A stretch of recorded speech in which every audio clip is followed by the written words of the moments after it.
Hello everyone, कैसे आप सब। स्वागत है आपका अपना यूट्यूब चैनल आदर्श अकेडमी।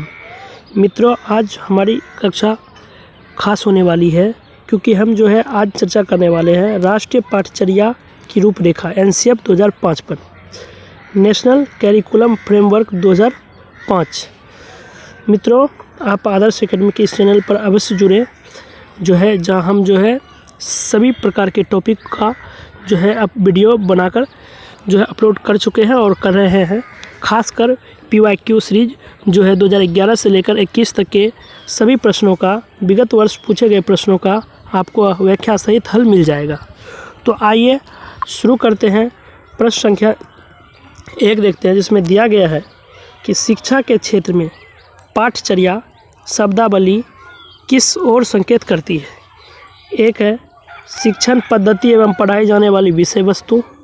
2 है विद्यालय का संपूर्ण कार्यक्रम जिनमें विद्यार्थी प्रतिदिन अनुभव प्राप्त करते हैं।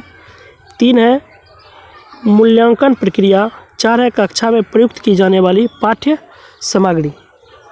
तो प्रश्न संख्या 1 का सही उत्तर होगा 2, विद्यालय का संपूर्ण कार्यक्रम जिसमें विद्यार्थी प्रतिदिन अनुभव प्राप्त करते हैं। यानी शिक्षा के क्षेत्र में पाठ्यचर्या शब्दावली वह विद्यालय के संपूर्ण कार्यक्रम की ओर संकेत करती है। यह प्रश्न सीटेट जून 2011 में पूछा गया प्रश्न है। तो मित्रों, सबसे पहले हम एनसीएफ के बारे में जान लें कि यह आधुनिक भारतीय शिक्षा पद्धति के संदर्भ में दूरगामी प्रयास है। यह एक राष्ट्रीय दस्तावेज है। इसका मुख्य उद्देश्य बालकों का सर्वांगीण विकास, जैसे मानसिक विकास, सामाजिक विकास, राजनीतिक एवं पर्यावरणीय विकास करना है, ताकि इनकी योग्यता एवं क्षमता को एक बेहतर मानव संसाधन के रूप में परिवर्तित किया जा सके। एनसीएफ का मुख्य झुकाव ज्ञान को विद्यालय के बाहरी वातावरण से जोड़ना एवं पठन पाठन की प्रक्रिया को समझ आधारित आसान बनाना है। तो आइए हम प्रश्न संख्या 2 देखते हैं, जिसमें दिया गया है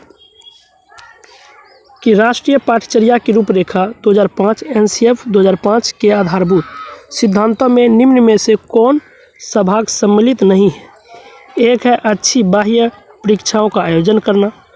2 है रटने को महत्व प्रदान न करना। 3 है पुस्तकों से इतर ज्ञान प्राप्त करना। 4 है ज्ञान को वास्तविक जीवन से जोड़ना।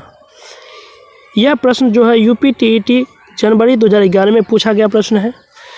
इसका सही उत्तर होगा 1 कि राष्ट्रीय पाठ्यचर्या की रूपरेखा में अच्छी बाह्य परीक्षाओं का आयोजन करना शामिल नहीं किया गया है। क्योंकि मित्रों, हम जानते हैं कि एनसीएफ में रटने को महत्व प्रदान नहीं किया गया है। तो यह कथन सही है। और पुस्तकों से इतर ज्ञान प्राप्त करना, यह भी कथन सही है, क्योंकि हम शिक्षा को सिर्फ पाठ्य पुस्तक केंद्रित नहीं करना चाहते हैं, नहीं करना है।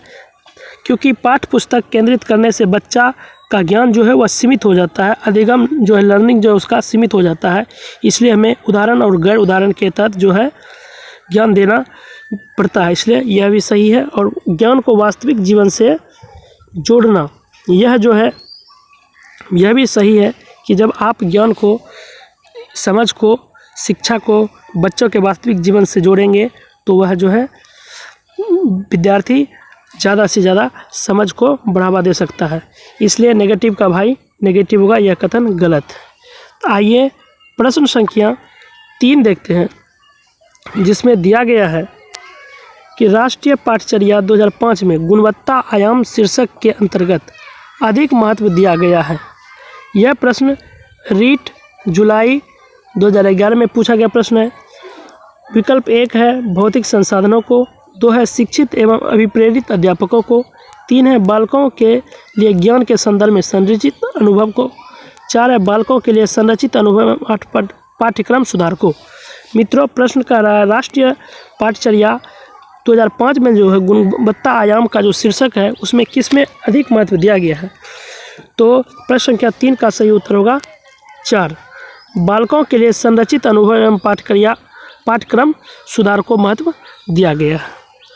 प्रश्न संख्या 4 देखते हैं, जिसमें दिया गया है राष्ट्रीय पाठ्यक्रम रूपरेखा 2005 में शांति शिक्षा को बढ़ावा देने के लिए कुछ क्रियाओं की अनुशंसा की गई है। पाठ्यक्रम रूपरेखा में निम्न में से किसे सूचीबद्ध किया गया है? यह प्रश्न रिट जुलाई 2011 में पूछा गया है। तो एक है महिलाओं के प्रति आदर एवं जिम्मेदारी का दृष्टिकोण विकसित करने के लिए कार्यक्रम आयोजित किए जाए। 2 है नैतिक शिक्षा को बढ़ावा दिया जाए। 3 है शांति शिक्षा को एक अलग विषय के रूप में पढ़ाया जाए। 4 है शांति शिक्षा को पाठ्यक्रम में शामिल किया जाए। तो प्रश्न संख्या 4 का सही उत्तर होगा 1।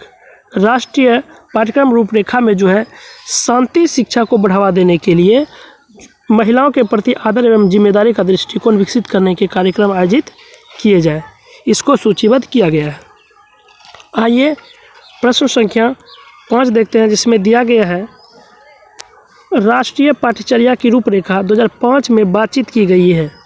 यह प्रश्न RTET जुलाई 2011 में पूछा गया प्रश्न है। एक है ज्ञान अस्थायी है, वह दिया जाता है, से ज्ञान का विकास होता है, इसकी संरचना की जाती है। 2 है शैक्षिक केंद्र से विषय केंद्र होने पर। 3 है विद्यार्थी केंद्र से अध्यापक केंद्रित की ओर। 4 है उपरोक्त में से कोई नहीं। तो मित्रों, राष्ट्रीय पाठ्यचर्या की रूपरेखा में बातचीत की गई है कि ज्ञान अस्थायी है और वह एक दूसरे को दिया जाता है, जिससे ज्ञान का विकास होता है और इसकी संरचना की जाती है। इसलिए प्रश्न संख्या 5 का सही उत्तर होगा 1। आइए प्रश्न संख्या 6 देखते हैं, जिसमें दिया गया है राष्ट्रीय पाठ्यचर्या की रूपरेखा 2005 के अंतर्गत परीक्षा सुधारों में निम्न में से किस सुधार को सुझाया गया है? यानी परीक्षा में सुधार करने के लिए किस समस्या के सुधार को अधिक जो है सुझाया गया है? 1 है खुली पुस्तक परीक्षा। 2 है सतत निरंतर और व्यापक मूल्यांकन। 3 है सामूहिक कार्य मूल्यांकन। 4 है उपरोक्त सभी।